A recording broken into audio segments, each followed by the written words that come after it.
Hello students, welcome to Ekam IAS academy. చాలామంది students ఒక doubt అడుగుతున్నారు కామెంట్స్లో. సో పీడిఎఫ్ అప్లోడ్ చేయండి అని. కానీ యాక్చువల్గా మా టీం మీకు ఈ కంటెంట్ని పీడిఎఫ్లో ఆల్రెడీ మనకి డిస్క్రిప్షన్లో ప్రొవైడ్ చేసి ఉంటుంది. ఒక్కసారి అందరూ డిస్క్రిప్షన్ని చెక్ చేసుకోండి. సో ఈరోజు కరెంట్ అఫైర్స్ని స్టార్ట్ చేద్దాం. సో ఈరోజు కరెంట్ అఫైర్స్ టాపిక్స్ ఏంటంటే Indian Ocean Rim association, 11 years of Jan Suraksha schemes, మనకి ప్రధాన్ మంత్రి జీవన్ జ్యోతి బీమా యోజన, ప్రధాన్ మంత్రి సురక్ష బీమా యోజన, అటల్ పెన్షన్ యోజన, ఈ మూడింటిని కలిపి మనం జన్ సురక్ష స్కీమ్స్ అంటాం అన్నమాట. And multiple independent target vehicle, ఇది ఒక టెక్నాలజీ, అగ్ని మిజైల్, ముఖ్యంగా అగ్ని 5లో ఉంది. And homogeneous accretion Odonta species, 165th birth anniversary of Rabindranath Tagore, birth anniversary of Maharana Pratap, International Organization for Standardization. So ఇవి ఈరోజు న్యూస్లో ఉన్న టాపిక్స్. సో స్టార్ట్ చేద్దాం. First topic Indian Ocean Rim association. So ఇది న్యూస్లో ఎందుకు వచ్చిందో first context చూద్దాం. So 10th Indian ocean dialogue, ఈ డైలాగ్ అన్నది మనకి న్యూఢిల్లీలో స్టార్ట్ అయిందన్నమాట. ఈ డైలాగ్ అన్నది మనకి ఇండియన్ ఓషన్ రిమ్ అసోసియేషన్ ద్వారా ఏర్పడుతున్న ఈ డైలాగ్ అన్నమాట. ఇది ఒక అసోసియేషన్. సో ఈ అసోసియేషన్లో ఒక మీటింగ్ అవుతుంది, అదే 10th ఇండియన్ ఓషన్ డైలాగ్ అన్నమాట. ఇది ఎక్కడ అవుతుంది? మనకి న్యూఢిల్లీలో అవుతుంది. అండ్ దాని థీమ్ ఏంటి? మనకి Indian ocean reason in a transforming world అన్నమాట.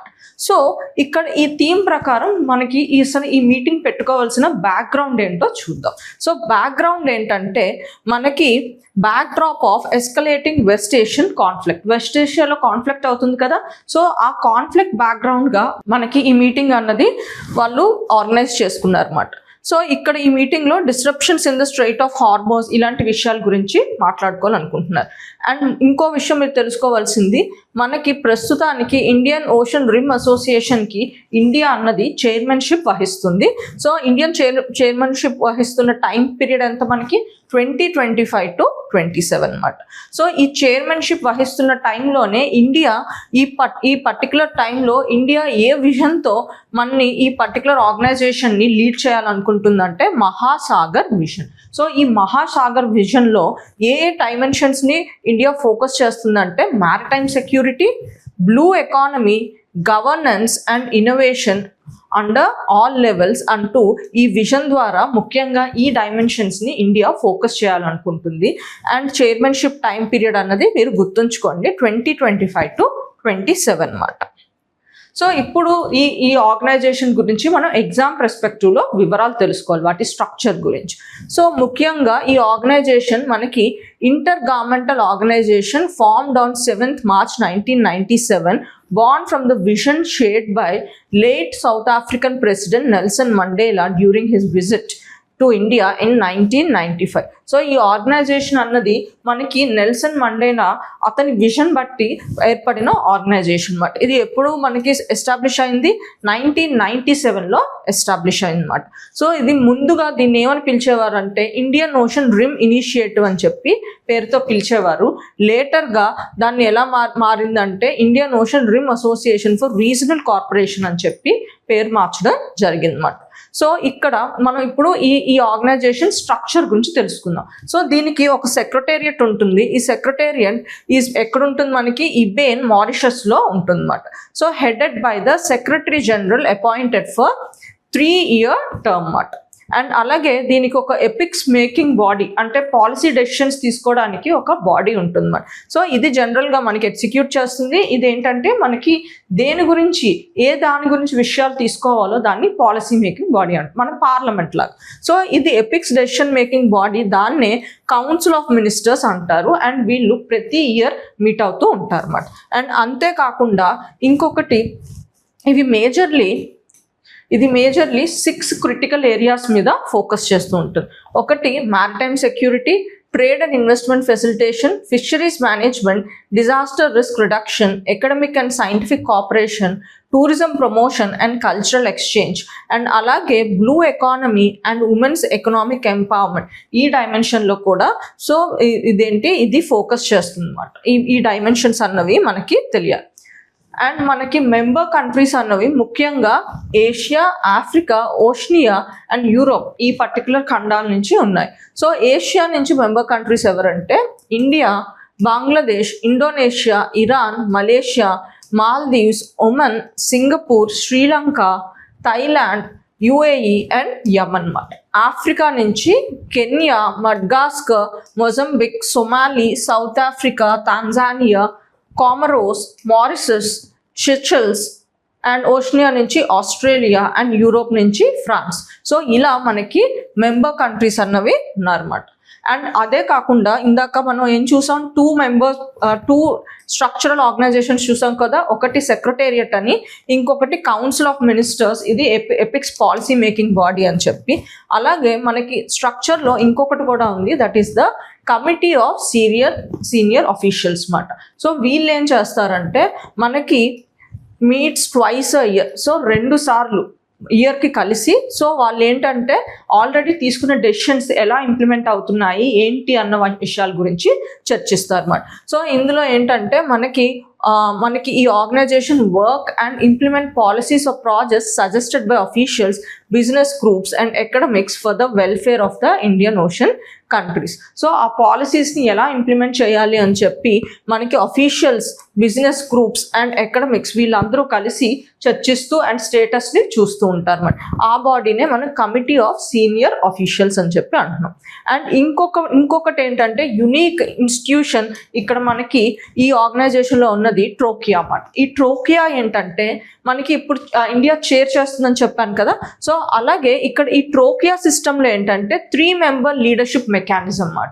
సో ఈ 3 మెంబర్ లీడర్షిప్ మెకానిజం ఎవరి ద్వారా ఫామ్ అవుతుందంటే పాస్ట్ చైర్పర్సన్ నుంచి కరెంట్ చైర్పర్సన్, అలాగే ఫ్యూచర్ లీడర్ ఎవరు చైర్పర్సన్ చేస్తారో వాళ్ళు. సో వీళ్ళు ముగ్గురు కలిపి ఒక ఇన్స్టిట్యూషన్గా ఫామ్ అవుతారు, అదే ట్రోకియా మాట. సో దీని ఉద్దేశం ఏంటంటే మనకి లీడర్షిప్ చేంజ్ అవుతున్నప్పుడు స్మూత్గా మనకి వర్క్ ట్రాన్సిషన్ అవ్వాలని చెప్పి ఈ ఇన్స్టిట్యూషన్ని ఇందులో ఇంట్రడ్యూస్ చేయడం జరిగింది అన్నమాట. సో వర్క్ అంటే ఒక పర్టికులర్ నాయకుడు టర్మ్ అయిపోయిన తర్వాత ఇంకో నాయకుడు వచ్చేసరికి సో మనకి వర్క్ అన్నది స్మూత్గా ట్రాన్సిషన్ అవ్వాలి. అండ్ తర్వాత ముగ్గురికి కోఆర్డినేషన్ ఉండాలి. అంటే నెక్స్ట్ లీడర్కి ముందు లీడర్కి అన్నది మనకి పాలసీ అన్నది కోఆర్డినేటెడ్గా స్మూత్గా వెళ్ళాలనే ఉద్దేశంతో ఏర్పడిన ఇన్స్టిట్యూషనే ఈ ట్రోకియా అన్నమాట. సో ఇది చాలా చాలా ఇంపార్టెంట్ యునీక్ ఇనిషియేటివ్ ముఖ్యంగా ఇంటర్నేషనల్ ఆర్గనైజేషన్స్లో. అండ్ మెంబర్షిప్ ఏంటంటే మనకి ఇండియన్ ఓషన్ రిమ్ అసోసియేషన్ మనకి 23 member states and 11 dialogue partners ఉన్నారు. ఆల్రెడీ అవి ఏంటో మనం చూసాం. సో ఇప్పుడు నెక్స్ట్ టాపిక్ వెళ్దాం. 11 years of Jan Suraksha schemes. So మనకి పిఎం గారు ఈ స్కీమ్స్ గురించి హైలైట్ చేశారన్నమాట. అంటే దీనివల్ల ఎంత ఇంపాక్ట్ అయింది సొసైటీలో, ఎంత సోషల్ సెక్యూరిటీ అన్నది ఇంక్రీజ్ అయిందో ఈ డైమెన్షన్తో మాట్లాడుతూ ఈ పర్టికులర్ స్కీమ్స్ గురించి ప్రస్తావన వచ్చింది. అందుకే ఇది న్యూస్లో ఉంది అన్నమాట. అందుకే మనం ఎగ్జామ్ పర్స్పెక్టివ్లో ఈ స్కీమ్స్ గురించి తెలుసుకోవాలన్నమాట. ముందుగా ఇవి ఏంటంటే మనకి సోషల్ సెక్యూరిటీ స్కీమ్స్ అన్నమాట.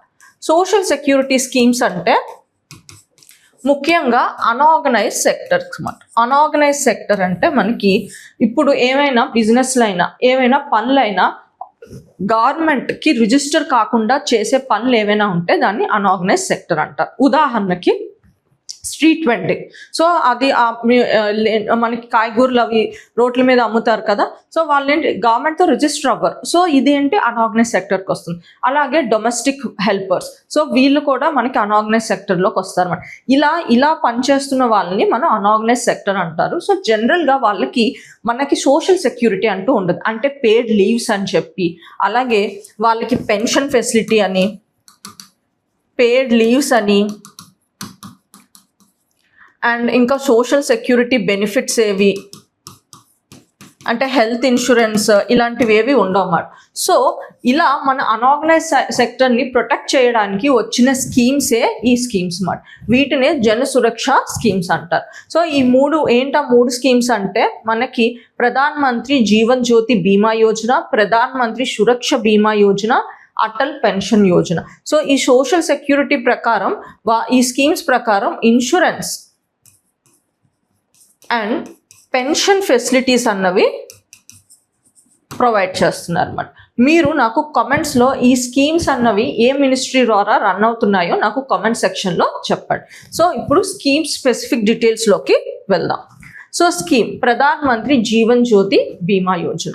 సో ఈ స్కీమ్ అన్నది మనకి 1 year life insurance scheme, renewable from year to year. అంటే ప్రతి ఇయర్ మనం ప్రీమియం కట్టుకుంటూ దీనికి వెళ్ళాలన్నమాట. సో ఇలా మనకి కవరేజ్ ఎంతవరకు వస్తుంది? డెత్. సో కవరేజ్ మనకి డెత్కి వస్తుంది అన్నమాట. అంటే ఏదైనా రీజన్ వల్ల చనిపోతే మనం ఇన్సూరెన్స్ కడితే మనం కట్టిన అమౌంట్ మీద మనకి ఇన్సూరెన్స్ అన్నది క్లెయిమ్ చేసుకోవడం అవుతుంది. సో ఎలిజిబిలిటీ ఏంటంటే ఎవరైనా 18 to 50 years ఏజ్ ఉన్న వాళ్ళు ఈ స్కీమ్ని కట్టొచ్చు అన్నమాట. Having an individual bank or post office account are entitled to enroll under the scheme. So 18 to 50 years ఉన్న వాళ్ళు ఎవరైనా వాళ్ళకి స్వయాన ఒక బ్యాంక్ అకౌంట్ అయినా పోస్ట్ ఆఫీస్ అకౌంట్ అయినా ఉంటే ఈ స్కీమ్లో వాళ్ళు ఎన్రోల్ అవ్వచ్చు. అండ్ అంతేకాకుండా ఎవరైనా 50 years దగ్గరలో అంటే సమ్ 48 years అలా, సో వాళ్ళకి అప్పుడే ఈ స్కీమ్ గురించి తెలిసింది అనుకోండి, ఆర్ ఈ స్కీమ్ లాంచ్ అయినప్పుడే వాళ్ళకి 48 years ఉన్నాయనుకోండి, అలాంటి వాళ్ళు కూడా ఈ స్కీమ్లో ఎన్రోల్ అవ్వచ్చు. అండ్ అలాంటి కేసెస్లో అది 55 years వరకు వాళ్ళు కడుతూ వెళ్తే ఈ స్కీమ్ కావాల్సిన బెనిఫిట్స్ వాళ్ళకి వస్తాయి అన్నమాట. So people who join the scheme before the completing 50 years of the age can continue to have the risk of the life covered up to the age of 55 years upon the payment of the regular premium. అంటే మనకి మిగతా వాళ్ళు 50 years వరకు కట్టాలి, ఇక్కడ 48 నుంచి 55 years వరకు కడితే సో వాళ్ళకి ఆ ప్రీమియం ఈ స్కీమ్ బట్టి ఉన్న బెనిఫిట్స్ అన్నవి వస్తాయి. ఇప్పుడు బెనిఫిట్స్ అంటే ఏంటో చూద్దాం. సో ఇక్కడ ఏంటి, ఏదైనా రీజన్ వల్ల చనిపోతే సో ఈ స్కీమ్ కట్టుంటే వాళ్ళకి life cover of 2 lakhs in case of death. So చనిపోయినప్పుడు 2 lakhs అన్నవి వాళ్ళకి ఇస్తారు అన్నమాట. Due to any reason, A reason వల్ల అయినా చనిపోవచ్చు. అండ్ దీనికి ప్రీమియం ప్రతి ఏటా ఎంత కట్టాలి? మనం ₹436 అన్నది మనం ప్రతి ఏటా కట్టవలసిన అమౌంట్. నెక్స్ట్ ప్రధాన్ మంత్రి సురక్ష బీమా యోజన. సో ఇది కూడా మనం 1 year ప్రతి ఇయర్ రెన్యువల్ చేసుకుంటూ ఉండాలి. ముందుదేంటి, ఏ రీజన్తోనైనా చనిపోతే మనకి ఆ బెనిఫిట్ వస్తుంది. ఇక్కడ ఏంటంటే యాక్సిడెంటల్ ఇన్సూరెన్స్ మాట. సో చనిపోయినా లేకపోతే యాక్సిడెంట్ వల్ల ఏమైనా సివియర్గా దెబ్బలు తగిలినా అలాంటప్పుడు ఈ బెనిఫిట్, ఈ స్కీమ్ ద్వారా వచ్చిన బెనిఫిట్ని మనం క్లెయిమ్ చేసుకోవచ్చు అన్నమాట. సో ఎలిజిబిలిటీ ఏంటి, ఇక్కడ ఏజ్ గ్రూప్ ఎంత, 18 to 50 years. అక్కడ ఎంత మనకి ఇక్కడ ఎలిజిబిలిటీ ఎంత, 18 to 70 years. అక్కడ ఎలిజిబిలిటీ మనకి 18 to 50 years అన్నమాట. So having an individual bank account or post office account are entitled to enrol under the scheme. So benefits ఏంటి, మనకి accidental death cum disability cover of 2 lakh rupees. So 2 lakh rupees మనకి like accident అయితే, death అయితే మనకి 2 lakhs rupees వస్తుంది. లేకపోతే మనకి partial disability, accident వల్ల పార్షియల్ డిసెబిలిటీ వస్తే మనకి 1 lakh క్లెయిమ్ చేసుకోవచ్చు అన్నమాట. Due to accidental against the premium of మన ప్రతి ఇయర్ మనం ఎంత కట్టాలి, ఇక్కడ ₹20 కట్టాలన్నమాట. సో ప్రధాన్ మంత్రి సురక్ష బీమా యోజనకి మన premium amount ₹20 per annum. And Pradhan Mantri Jeevan Jyoti బీమా యోజనకి ప్రీమియం అమౌంట్ ఎంత, ₹436. సో ఈ డేటాలు అన్నవి మనకి ఇంపార్టెంట్ అన్నమాట, గుర్తుంచుకోండి. సో అండ్ ఇది అనార్గనైజ్ సెక్టర్లో ఉన్న వాళ్ళకి ఎక్కువ ఉపయోగపడుతుంది ముఖ్యంగా. Next Atal pension Yojana. So Atal pension Yojana ఏంటంటే ఇది అనార్గనైజ్ సెక్టర్లో ఉన్న వాళ్ళకి ఫైనాన్షియల్ సెక్యూరిటీ ప్రొవైడ్ చేయడానికి ఉద్దేశించి వచ్చిన స్కీమ్ అన్నమాట. ఫైనాన్షియల్ సెక్యూరిటీ అంటే ఏంటి, వాళ్ళు జాబ్ మానేసిన వాళ్ళకి పెన్షన్ రావడం అన్నమాట అలా. సో ఇది పెన్షన్ ఇస్తుంది అన్నమాట. సో దానికి ఈ పర్టికులర్ స్కీమ్ని ఎవరు ఇంప్లిమెంట్ చేస్తారు, అడ్మినిస్టర్ చేస్తారు అంటే pension fund regulatory and development authority అన్నది దీన్ని డైరెక్ట్గా అడ్మినిస్టర్ చేస్తుంది. అండ్ ఈ ఆర్గనైజేషన్ అన్నది మనకి నేషనల్ పెన్షన్ సిస్టంలో ఒక పార్ట్ అన్నమాట. అండ్ ఎలిజిబిలిటీ ఏంటంటే open to all bank account holders aged 18 to 40 years వరకు ఉన్న వాళ్ళకి ఈ పర్టికులర్ అనార్గనైజ్ సెక్టర్లో వర్క్ చేస్తున్న వాళ్ళు 18 to 40 years ఉన్న వాళ్ళ మధ్య వాళ్ళు ఈ పర్టికులర్ స్కీమ్ అన్నది వాళ్ళు కట్టుకోవచ్చు అన్నమాట. Applicants must not be income tax payer. So income tax కట్టకుండా ఉన్న వాళ్ళు ఉండాలి. And subscriber must contribute for the minimum period of 20 years అన్నమాట. అండ్ కాంట్రిబ్యూషన్ అమౌంట్ ఏంటంటే వాళ్ళకి నచ్చినట్టు వాళ్ళు కాంట్రిబ్యూట్ చేయొచ్చు. దాన్ని బట్టే వాళ్ళకి బెనిఫిట్స్ కూడా తర్వాత మారుతూ ఉంటాయి అన్నమాట. సో బెనిఫిట్స్ ఏంటి? సో మినిమం 1000 రూపీస్ అంటే చెప్పాను కదా, వాళ్ళకి ఎంత వీలైతే అంత ప్రీమియం కట్టుకోవచ్చు. వాళ్ళు కట్టిన దాని ప్రకారం వాళ్ళకి తర్వాత పెన్షన్ అన్ని వస్తుంది. Subscribers would receive the guaranteed minimum monthly pension of ₹1000 అయినా 2000 అయినా 3000 లేకపోతే 4000 5000 వరకు వాళ్ళకి పెన్షన్ వస్తుంది ప్రతి నెల. ఎప్పటి తర్వాత 60 years తర్వాత వాళ్ళకి పెన్షన్ రావడం అన్నది స్టార్ట్ అవుతుంది అన్నమాట. వాళ్ళ కాంట్రిబ్యూషన్ బట్టి ఈ అమౌంట్ అన్నది ఫిక్స్ అవుతూ ఉంటుంది. సో ఈ స్కీమ్ అన్నది pension is the first pay to the subscriber. So ఈ స్కీమ్ అన్నది ఆ పెన్షన్ బెనిఫిట్స్ ఎవరికి ఫస్ట్ వెళ్తాయి? సో ఎవరు పే చేశారో, ఎవరు డైరెక్ట్గా తీసుకున్నారో ఆ పర్టికులర్ పర్సన్కే వెళ్తాయి. ఫర్ సపోజ్ ఆ పర్సన్ అన్నారు చనిపోయారు అనుకోండి. చనిపోయినప్పుడు ఆ పర్టిక్యులర్ బెనిఫిట్ అంటే ఈ పెన్షన్ అన్నది అతని పార్ట్నర్కి వెళ్తుంది అన్నమాట. సో అతని పార్ట్నర్ ఆర్ అతని హస్బెండ్కో, ఎవరు కడితే, లేడీ కడితే వాళ్ళ హస్బెండ్కి, మెన్ కడితే వాళ్ళ ఉమెన్కి ఈ పర్టికులర్ బెనిఫిట్స్ అన్నవి వెళ్తాయి. ఫర్ ఎగ్జాంపుల్ ఇప్పుడు 60 years రీచ్ అవ్వకముందే మనకి ఒక పర్సన్ కడుతున్నారు, అతను చనిపోయారు అనుకోండి. అలాంటప్పుడు అతని స్పౌస్ ఏంటంటే అతనికి 60 years వరకు ఆ పర్టికులర్ స్కీమ్ని కంటిన్యూ చేయొచ్చు అన్నమాట. అంటే అతను కట్టలేకపోయాడు, ఒక అతను ఉన్నాడు, మేబీ అతను అనుకోకుండా 55 yearsగా చనిపోయాడు, అతను స్కీమ్ కడుతున్నాడు. సో అతని భార్య ఇంకో 5 ఏళ్ళ వరకు కడితే ఈ స్కీమ్ బెనిఫిట్స్ అన్నది ఆమె పొందొచ్చు అన్నమాట. సో ఇద్దరు చనిపోతే, అంటే భార్యాభర్తలు ఇద్దరు ఈ పర్టికులర్ స్కీమ్ కట్టిన తర్వాత చనిపోతే ఆ మనీ అన్నది వాళ్ళు ఎంపిక చేసుకున్న నామినీకి మాత్రం వెళ్ళిపోతుంది అన్నమాట. In case of premature death before the age 60, the spouse can continue the contribution until the subscriber would have turned 60, maintaining pension eligibility. చెప్పాను కదా, ఎగ్జాంపుల్ మనకు 55 yearsకే అతను చనిపోయాడు అనుకోండి, మిగతా 5 years వాళ్ళ వైఫ్ కట్టి అండ్ తర్వాత దాని నుంచి వచ్చే బెనిఫిట్స్ ఆమె పొందొచ్చు అన్నమాట. అదే ఈ పర్టికులర్ పాయింట్ చెప్తుంది. Next, multiple independent targeted vehicle. So ఇది ఒక టెక్నాలజీ మాట, మనకి మోడర్న్ మిసైల్ సిస్టమ్స్లో ఉంటున్న టెక్నాలజీ. సో ఈ టెక్నాలజీ మనకి న్యూస్లో ఎందుకుందంటే, India conducted the successful flight trial of advance Agni missile with multiple independently targeted reentry vehicle system from doctor APJ Abdul Kalam island, Odisha. So మనకి అగ్ని 5లో ఈ టెక్నాలజీ ఉంది. సో దీన్ని ట్రయల్ చేశారన్నమాట, అందుకే ఇది న్యూస్లో ఉంది. సో మనం దీన్ని ఎగ్జామ్ పర్స్పెక్టివ్లో దాని ఫీచర్స్ గురించి అలాగే అగ్ని 5 గురించి బేసిక్ డీటెయిల్స్ మనం తెలుసుకుందాం. So multiple independently targeted reentry vehicles. So ఈ టెక్నాలజీ అన్నది మనకి ఏం చేస్తుందంటే, మిజైల్స్కి, ఇప్పుడు ఫర్ ఎగ్జాంపుల్ ఈ మిజైల్ ఉందనుకోండి. సో ఈ మిజైల్ మనకి ఒకేసారి, ఈ మిజైల్ ఉంది కదా, మనం ఏంటి వార్ హెడ్ని అంటే మన ఆయుధాన్ని లాంచ్ చేస్తాం కదా. సో జనరల్గా మనకి కన్వెన్షనల్గా ఆ మిజైల్లో మనకి ఒక వార్ హెడ్డే ఉంటుంది.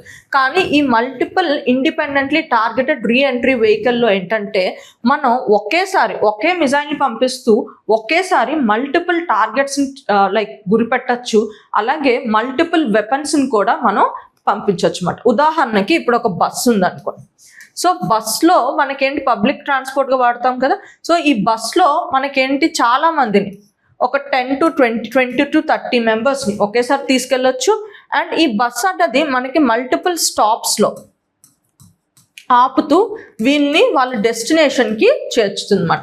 అలాగే ఈ మిజైల్ అన్నది మనకి మల్టిపుల్ వార్ హెడ్స్ ఉండడం వల్ల సో మల్టిపుల్ టార్గెట్స్ అంటే ఇక్కడికి ఒకసారి ఇక్కడికి ఒక టార్గెట్ ఇక్కడికి ఒక టార్గెట్ అలా మనం డిఫరెంట్ టార్గెట్స్ని అండ్ డిఫరెంట్ నెంబర్ అంటే ఇక్కడ ఫర్ ఎగ్జాంపుల్ 20 to 30 మెంబర్స్ ఇక్కడ ఎక్కారు, మేబీ ఇక్కడ ఒక 10 మెంబర్స్ దిగారు, ఇక్కడ ఒక 5 మెంబర్స్ దిగారు, ఇక్కడ ఒక 15 మెంబర్స్ దిగారు.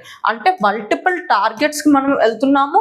అండ్ అలాగే మనం వార్ హెడ్స్ని ఇక్కడ ఎలా మనకి మనుషులు డిఫరెంట్ స్టాప్స్లో కొంతమంది దిగుతున్నట్టు సో ఇక్కడ ఉన్న ఎగ్జాంపుల్లో మనకి మల్టిపుల్ టార్గెట్స్లో మల్టిపుల్ వార్ హెడ్స్ని మనం డెలివర్ చేయొచ్చు మనం. దీన్నే multiple independently target reentry vehicle అని చెప్పి అంటాం. ఇది ఒక టెక్నాలజీ మాట. ఈ డయాగ్రామ్లో చూస్తే చూడండి, మీకు ఈ వార్ హెడ్స్ అన్నవి ఇక్కడ కొన్ని లాంచ్ అయ్యాయి, ఇక్కడ కొన్ని లాంచ్ అయ్యాయి, ఇక్కడ కొన్ని లాంచ్ అయ్యాయి, కొన్ని ఇక్కడికి వెళ్తున్నాయి, కొన్ని ఇక్కడ. అంటే మనకి రేంజ్ అన్నది డిఫరెంట్ రేంజెస్లో మనం టార్గెట్స్ని డిఫరెంట్ నెంబర్ ఆఫ్ టార్గెట్స్ని మనం లాంచ్ చేస్తున్నాము. దీన్నే ఈ టెక్నాలజీనే మనం multiple independently targeted reentry technology vehicle అని చెప్పి అంటున్నాం. సో దీనివల్ల ఏంటంటే మన కంట్రీస్ కౌంటర్ అటాక్ క్యాపబిలిటీ అన్నది బాగా పెరుగుతుంది. అండ్ అంతేకాకుండా it is difficult to intercept because each war head follows a separate trajectory and can also carry dummy war heads to bypass missile defence system. So ఇదేంటంటే మనకి ఒక్కొక్క దానికి ఒక్కొక్క target ఉంటుంది కదా, అంటే ఒకదానికి రేంజ్ ఉంటుంది, ఇంకో దానికి ఇంకొక రేంజ్ ఉంటుంది. సో ఇలా మనకి మల్టిపుల్ రేంజెస్ ఉండడం వల్ల డిటెక్షన్ అన్నది మనకి రేడార్స్కైనా దేనికైనా కన్ఫ్యూజన్గా ఉంటుంది మనం. సో ఈ కన్ఫ్యూజన్లో మనకి టార్గెట్ని మనం ఈజీగా రీచ్ అయిపోతుంది. అంటే రెస్పాన్స్ టైం అన్నది క్విక్గా అది రెస్పాండ్ అయ్యే లోపల మనం వార్ హెడ్ని డెలివర్ చేసేయచ్చు అన్నమాట. అండ్ అంతేకాకుండా ఒక్కొక్కసారి కన్ఫ్యూజ్ చేయడానికి మనం డమ్మీ వార్ హెడ్స్ని కూడా లాంచ్ చేయొచ్చు అన్నమాట. అంటే డమ్మీగా ఒక వార్ హెడ్ని మనం అది పేలని ఒక వెపన్ని మనం పంపించాం అనుకోండి, సో అక్కడే వేస్తారు అని చెప్పి అలర్ట్ అయ్యేసరికి మనం ఇంకో దగ్గర వేయొచ్చు అన్నమాట. సో అలాంటి ఫెసిలిటీ కూడా మనకు ఉంటుంది. Advance sensors and avionics further improve targeting accuracy and effectiveness. So ఇది యాక్చువల్గా ఈ టెక్నాలజీ అనేది 1960లో డెవలప్ అయింది. ముందుగా United states and Russia, Soviet union, అప్పుడు సోవియట్ యూనియన్గా ఉండేది కదా, ఈ 2 కంట్రీస్ అన్నవి ఇవి డెవలప్ చేశారన్నమాట. లేటర్ మనకి China, United Kingdom and France కూడా ఈ టెక్నాలజీ ఉంది మాట. Multiple independent target vehicle. So ఇందులో అగ్ని సిరీస్ ఉంది చూడండి. ఇది అగ్ని సిరీస్లో మనం ముఖ్యంగా అగ్ని 5లో ఈ టెక్నాలజీని మనం ఇన్కార్పొరేట్ చేసాం అన్నమాట. సో ఇప్పుడు ఈ అగ్ని 5 అన్నది కదా, సో దాని గురించి మనం ఎగ్జామ్ పర్స్పెక్టివ్లో తెలుసుకుందాం. సో ఈ అగ్ని 5 ఇది one of the missile of అగ్ని సిరీస్ అన్నమాట. మనకి డిఆర్డిఓ 1983లో ఒక ప్రాజెక్ట్ చేసింది, ఒక డిఫెన్స్ ప్రాజెక్ట్ చేసింది. అందులో భాగంగా ఈ అగ్ని సిరీస్ని డెవలప్ చేసింది. ఏంటి ఆ డిఫెన్స్ ప్రాజెక్టో నాకు కామెంట్ సెక్షన్లో చెప్పండి. సో ఇప్పుడు మనం ఈ అగ్ని సిరీస్ గురించి చూద్దాం. DRDO develop the Agni missile series as India's main land based nuclear missile systems one. So nuclear war హెడ్స్ని మనం లాంచ్ చేయడానికి ముఖ్యంగా ల్యాండ్ బేస్డ్. సో అగ్ని అన్నవేంటి, మనం ల్యాండ్ నుంచి లాంచ్ చేసే న్యూక్లియర్ మిజైల్స్ మాట. సో మనకి అగ్ని 5 వరకు ఉన్నాయి. సో ఎర్లియర్ వేరియంట్స్ అగ్ని 1 to అగ్ని 5 వరకు 4 వరకు ఉన్నాయి. ఇప్పుడు రీసెంట్గా మనకు వచ్చింది అగ్ని 5 మాట. సో అగ్ని 1 to 4 రేంజ్ మనకి ఎక్కడి నుంచి ఉంది, మినిమం 700 to maximum 3500 కిలోమీటర్స్. నిన్న మీకు రేంజ్ బట్టి మిజైల్ టైప్స్ చెప్పాను కదా, short range ballistic missiles, medium range ballistic missiles అలాగా. సో ఇక్కడ మనకి అగ్ని 5 అన్నది మనకి రేంజ్ అరౌండ్ 5000 కిలోమీటర్స్ ఉంటుంది. సో ఇది ఇంటర్ కాంటినెంటల్ బ్యాలిస్టిక్ మిసైల్లోకి వస్తుంది అన్నమాట. 5000 లైక్ మనకి 5000 నుంచి 5500 వరకు ఈ పర్టికులర్ రేంజ్ అన్నది ఎక్స్టెండ్ అవ్వచ్చు. అందుకే ఇది inter continental ballistic missile of India అంటాం అన్నమాట. అండ్ అలాగే ఈ అగ్ని 5 అన్నది 3 స్టేజెస్ ఇంజిన్ ఉంటుంది. సో ప్రతి స్టేజ్లో ఫ్యూయల్ ఏంటి, మనకి సాలిడ్ ఫ్యూయల్ అన్నమాట. And undergone several successful test in 2012 including the night trial in 2022. So ఇది మనకి అగ్ని 5 అన్నది మనకి ఇంపార్టెంట్ మిజైల్ టెక్నాలజీ. అండ్ అలాగే ఇందులో మనకి ఉన్నది ఈ టెక్నాలజీ మనం ఇన్కార్పొరేట్ చేసుకున్నాం అన్నమాట.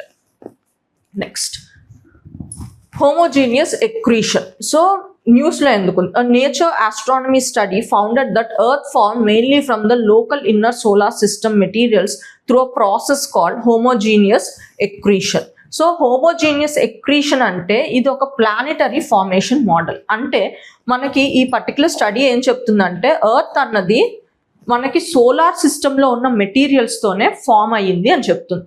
ఆ ఫామ్ అయిన పద్ధతి కూడా మనకి ఈ హోమోజీనియస్ ఎక్రీషన్ అని చెప్తుంది. దీని ముందుకు వెళ్ళే ముందు నేను ఒక చిన్న ఎగ్జాంపుల్ ఇస్తాను. ఫర్ ఎగ్జాంపుల్ మనం కేక్ తయారు చేస్తున్నాం అనుకో. సో కేక్ మెథడ్ 1లో మనం కేక్ కావాల్సిన ఇంగ్రీడియంట్స్ అన్నీ కలిపేస్తున్నాం. అంటే ఫ్లోర్, షుగర్, మీరు డ్రై ఫ్రూట్స్ వేస్తున్నారు అనుకో, డ్రై ఫ్రూట్స్, ఇంకేమైనా ఎసెన్స్ వేస్తుంటే అవన్నీ కలిపేసి మీరు కేక్ తయారు చేస్తారు. సో ఈ కేక్లో ఏంటంటే ఎవ్రీ పీస్లో మనకి సేమ్ ఇంగ్రీడియంట్ ఉంటుంది మరి. So every piece has same ingredient, right? So ఇప్పుడు మెథడ్ 2లో మనం ఏం చేస్తున్నాం అంటే ఫస్ట్ మనం కేక్ తయారు చేసేసుకుంటున్నాం. అంటే ఫ్లోర్, షుగర్ ఇవన్నీ కలిపి కేక్ తయారు చేసుకుంటున్నాం. ఇది లేయర్ 1గా. మనం రెగ్యులర్గా బర్త్డే కేక్స్ ఇలా సెలబ్రేటెడ్ కేక్స్ కదా ఈ మెథడ్లో. సో నెక్స్ట్ ఏం చేస్తున్నాం, ఈ కేక్ మీద మనం క్రీమ్ పెడుతున్నాం. ఇది లేయర్ 2. అండ్ నెక్స్ట్ ఏంటంటే డ్రై ఫ్రూట్స్ వేస్తున్నాం. ఇది లేయర్ 3. సో ఇక్కడ ఏంటంటే మనకి కేక్ మేకింగ్ ప్రాసెస్లో ఫస్ట్ స్టేజ్లో ఒక లేయరింగ్ అవుతుంది, సెకండ్ స్టేజ్లో ఇంకొక లేయరింగ్ అవుతుంది, థర్డ్ స్టేజ్లో ఇంకొక లేయరింగ్ అవుతుంది. ఇక్కడ ఏం చేస్తున్నాం, సో కేక్ తయారీ ప్రాసెస్లోనే ఏ ఇంగ్రీడియంట్స్ ఉంటాయో అన్నీ ఒకేసారి వేస్తున్నాం. సో ఎవ్రీ పీస్లో మనకి సేమ్ ఇంగ్రీడియంట్ ఉంటుంది. ఇక్కడ ఏం చేస్తున్నాం, స్టార్టింగ్ ఫేజ్లో ఇక్కడ మీరు కేక్ తింటే ఓన్లీ ఇదే ఉంటుంది, ఇక్కడ తింటే ఇదే ఉంటుంది, ఇక్కడ తింటే ఇదే ఉంటుంది. ఓకే, సో దీన్ని ఏమంటాం అంటే మనం హెట్రోజీనియస్ ఎక్రీషన్ అంటాం. ఈ టర్మ్లో చూస్తే మనం ఏమంటాం, హెట్రోజీనియస్ ఎక్రీషన్ అంటాం. అలాగే మనకి ఇందాక చెప్పిన కేక్ మనం నార్మల్గా మొత్తం అన్ని కలిపి చేస్తాం కదా, దీన్నే మనం ఇక్కడ హోమోజీనియస్ ఎక్రీషన్ అంటాం. సో ఇక్కడ ఎర్త్ ఫార్మేషన్లో ఎర్త్ మనకి ఫామ్ అయినప్పుడు సోలార్ సిస్టంలో ఉన్న మెటీరియల్తోనే ఫామ్ అయింది. అది కూడా హోమోజీనియస్ ఎక్రీషన్ మెథడ్లో ఫామ్ అయిందని చెప్తున్నారు. Homogeneous accretion is a planetary formulation model where a planet grows from a uniform mixture of materials. ఏంటా mixture? Metals, silicates, volatiles. So ఈ 3 మిక్స్ అయ్యే ఒకేసారి మనకి ఈ ఎర్త్ అన్నది ఫామ్ అయింది అని చెప్పి ఈ థియరీ ద్వారా మనం చెప్తున్నాం. ఈ థియరీని మనం సైంటిఫిక్గా ఏమని పిలుస్తున్నాం, హోమోజీనియస్ ఎక్రీషన్. అంటే నేను చెప్పిన ఎగ్జాంపుల్లో ఫస్ట్ మెథడ్ అన్నమాట. అండ్ అలాగే this means the planets building blocks were chemically similar throughout its growth, unlike the heterogeneous accretion where different materials accrete in stages. So manaki second method ఏమంటారు, heterogeneous ఎక్రీషన్ అని చెప్పి అంటారు మాట. సో ఎర్త్ అన్నది మనకి homogeneous ఎక్రీషన్ లా form అయింది అని చెప్పి ఈ పర్టికులర్ నేచర్లో ఈ స్టడీ అన్నది మనకి వెల్లడిస్తుంది. Next Odonata species. So Odonata species, so ఇది మనకి న్యూస్లో ఎందుకు ఉందంటే రీసెంట్గా వెస్టర్న్ ఘాట్స్లో ఒక స్టడీ అయింది. ఆ స్టడీలో ఏమని తేలిందంటే మనకి dragon flies and damsel flies అన్నవి పాపులేషన్ తగ్గిపోయింది. ఎంత డిక్లైన్ అయింది, 35% అన్నది డిక్లైన్ అయిందని చెప్పి ఈ స్టడీ చెప్తుందన్నమాట. సో మనకి ఇది ఎగ్జామ్ పర్స్పెక్టివ్లో అసలు వీటి రోల్ ఏంటో ఎకానమీలో తెలుసుకోవాలన్నమాట. సో ఈ వెస్టర్న్ ఘాట్స్ మనకి ఎక్కడ ఉంటాయి, మనకి west side of India around 1600 kilometres మనకి ఉన్న మౌంటైన్ చైన్ని ఈ వెస్టర్న్ ఘాట్స్ అని చెప్పి పిలుస్తాం అన్నమాట. సో ఈ స్పీషీస్ని ఈ డామ్సెల్ఫీస్ అలాగే మనకి డ్రాగన్ ఫ్లైస్ని రెండింటినీ కలిపి ఒక ఇన్సెక్ట్ ఆర్డర్, ఈ ఇన్సెక్ట్ ఆర్డర్నే మనం ఓడినాటా స్పీషీస్ అని చెప్పి పిలుస్తాం అన్నమాట సైంటిఫిక్గా. సో వీటి ఫీచర్స్ ఏంటి, ముఖ్యంగా మనకి డ్రాగన్ ఫ్లైస్ అండ్ డామ్సెల్ఫీస్ వీటి ఫీచర్స్ ఎలా ఉంటాయి. సో ట్రాన్స్పరెంట్ వింగ్స్, మీరు ఇక్కడ చూస్తే వీటికి వింగ్స్ అన్నవి ట్రాన్స్పరెంట్గా ఉంటాయి. Long slender bodies, sloping thorax. So thorax అన్నది స్లోపింగ్గా ఉంది చూడండి. Usually found near ponds, lakes, rivers and wetlands. తూనీగలు అంటాం కదా. సో బిహేవియర్ ఏంటి, యాక్టివ్ డ్యూరింగ్ డే టైం, అంటే వాటి హ్యాబిటెట్స్ అండ్ వాటి బిహేవియర్స్ అన్నవి మనం బయోడైవర్సిటీలో తెలుసుకోవాలి మనం. సో ఇవేంటి, డే టైంలో యాక్టివ్గా ఉంటే strong predators that feed on mosquitoes and other small insects. So వీటి డైట్ ఏంటి, మస్కిటోస్ అండ్ స్మాల్ ఇన్సెక్ట్స్ని తింటాయి అన్నమాట. And their larva young stage still living in water. వాటి అంటే మనకి వీటిని లావా ఏమంటాం, యంగ్ స్టేజ్ ఇంకా పెరుగుతున్నావు అన్నమాట. Also hunt on other aquatic organisms అన్నమాట. సో ఇవి లార్వా అండ్ తర్వాత అడల్ట్ కూడా ఒకే రకంగా అంటే ఇవి హంట్ చేస్తూ ఉంటాయి కాబట్టి వీటికంటూ ఒక పేరు ఉందన్నమాట, tigers of the insect world అన్నమాట. సో ఇవి insects and they are called as a tigers of the insect world. And వీటికి ఆ పేరు ఎందుకు వచ్చింది, because both adults and larvae are skilled hunters. So skilled hunters కాబట్టి వీళ్ళు బయోడైవర్సిటీలో వీళ్ళ రోల్ ఏంటి, tigers of the insect world. ఇది గుర్తుంచుకోండి. Next 165th birth anniversary of Rabindranath Tagore.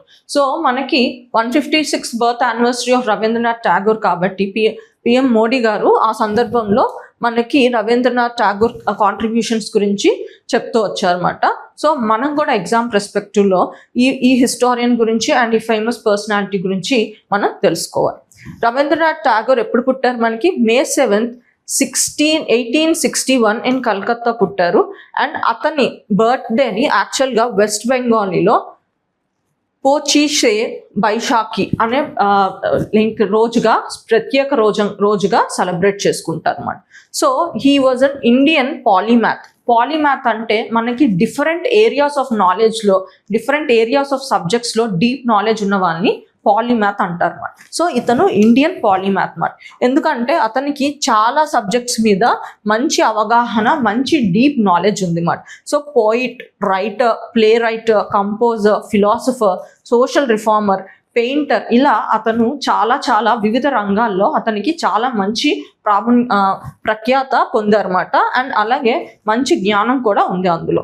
So అందుకే అతన్ని పాలీమ్యాథ్ అని చెప్పి అంటారు. He founded Visva-Bharati university in 1921. And అలాగే అతని లిటరీ కాంట్రిబ్యూషన్స్ ఏంటి, Tagore reshaped Bengali literature and music and incorporating contextual modernisation అన్నమాట. కాంటెక్స్చువల్ మోడర్నైజేషన్ అంటే మన ట్రెడిషన్ని కాంటెంపరీ థీమ్స్తో కలిపితే దాన్ని కాంటెక్చువల్లీ మోడర్నైజేషన్ అంటారు. సో అతని ప్రామినెంట్ లిటరీ వర్క్స్ ఏంటంటే గీతాంజలి అన్నమాట. గీతాంజలి అన్నది collection of devotional poems. Gora అన్నది a philosophical novel reflecting ideas of nationalism and identity. And Gare Bear అంది the home and the world, the critic of aggressive nationalism. So ఇలా ఇతనివి ఒక important books collection ఇవి. Next musical legacy ఏంటంటే his lyrical compositions became the national anthem of India. మన national anthem Jana Gana Mana మనకి రవీంద్రనాథ్ ఠాగూర్ గారే compose చేశారు. అలాగే బంగ్లాదేశ్ నేషనల్ యాంథమ్ కూడా అమర్ సోహనార్ బంగ్లా. సో ఇది కూడా మనకి రవీంద్రనాథ్ ఠాగూరే కంపోజ్ చేశారు. మనకి ముఖ్యంగా యాంటీ పార్టీషన్ మూమెంట్ ఉంటుంది కదా మనకి 1905లో హిస్టరీలో. సో ఆ మూమెంట్లో ఈ పర్టికులర్ ఆ మూమెంట్ ఫేజ్లో ఈ సాంగ్ అన్నది బాగా ఫేమస్ అయిందన్నమాట.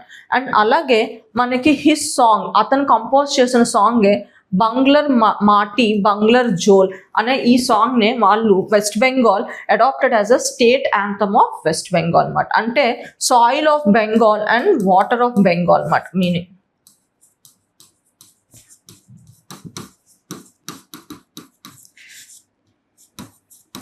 దీని మీనింగ్ ఏంటి, సాయిల్ ఆఫ్ బెంగాల్ అండ్ జోల్ అంటే వాటర్ అన్నమాట, బెంగాల్ అని meaning. Birth anniversary of Maharana Pratap. So ఇది కూడా మనకి న్యూస్లో ఉంది ఎందుకంటే మహారాణా ప్రతాప్ బర్త్ యానివర్సరీ అన్నమాట. సో మనం ఎగ్జామ్ పర్స్పెక్టివ్లో Maharana Pratap prominence in history తెలుసుకోవాలన్నమాట.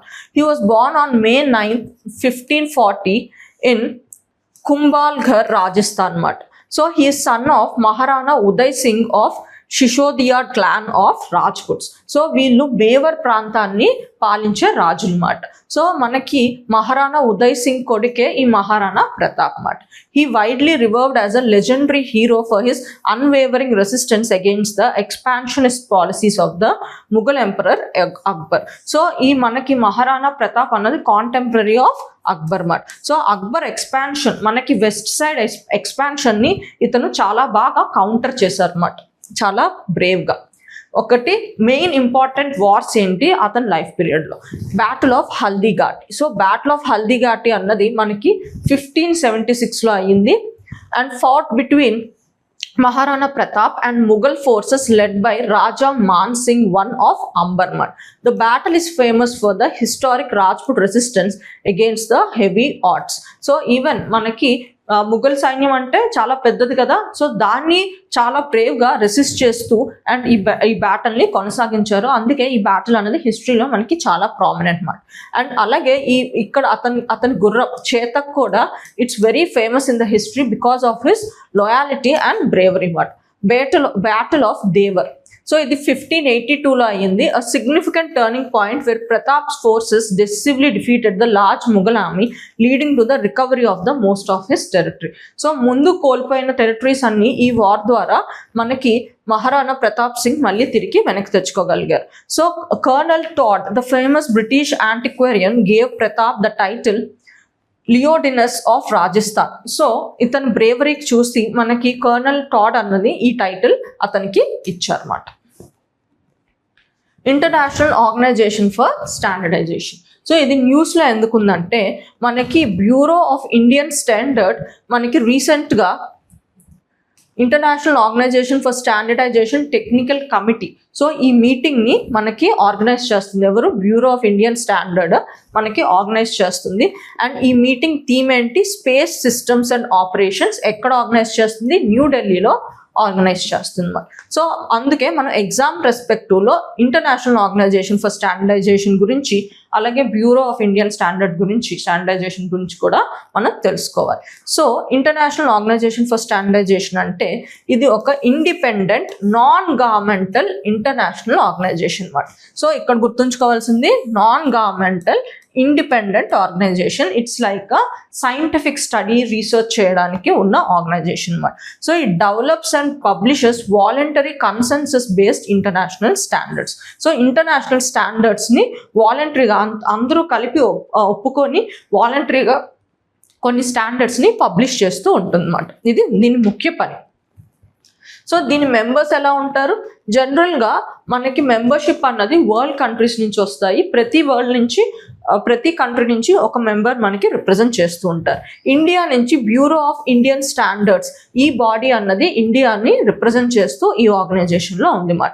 So ISO standards helps machines, technologies and systems from different countries function together smoothly, like communication protocol in electronics, industrial manufacturing, compatibility and space system integration. So ఇవి ఇచ్చిన standards వల్ల ఏంటంటే మనకి వేరే ప్రాంతాల్లో తయారైన mobile అయినా ఇక్కడ మనం యూస్ చేసుకోవడానికి కంపాటబిలిటీ ఉంటుంది మన. సో ఇలా మనకి కంపాటబిలిటీ అమాంగ్ ద డిఫరెంట్ టెక్నాలజీస్లోని అలాగే మిగతా సిస్టమ్స్లోని ఇండస్ట్రియల్ మ్యానుఫ్యాక్చర్ అన్నిటిలోని మనకి ఒక యూనిఫైడ్ మెజర్మెంట్ని ఇస్తున్న ఆర్గనైజేషన్ మనకి దీని హెడ్ క్వార్టర్స్ ఎక్కడ ఉంటుంది? జెనీవా, స్విట్జర్లాండ్లో ఉంటుంది. Bureau of Indian standard so ఈ Bureau of India standard is India's national standard body under the ministry of consumer affairs, food and public distribution so ఇది మనకి ఒక యాక్ట్ ద్వారా ఎస్టాబ్లిష్ అయింది. అది Bureau of Indian standard act 2016 దీని head quarters అన్నది మనకి న్యూఢిల్లీలో ఉంది. అండ్ కీ ఫంక్షన్స్ ఏంటి? మనకి IS స్టాండర్డ్స్ అంటారు కదా, ఇండియన్ స్టాండర్డ్ అంటాం కదా, అండ్ అలాగే ప్రొడక్ట్ సర్టిఫికేషన్ ఏమంటాం? ISI సర్టిఫికేషన్ అంటాం కదా.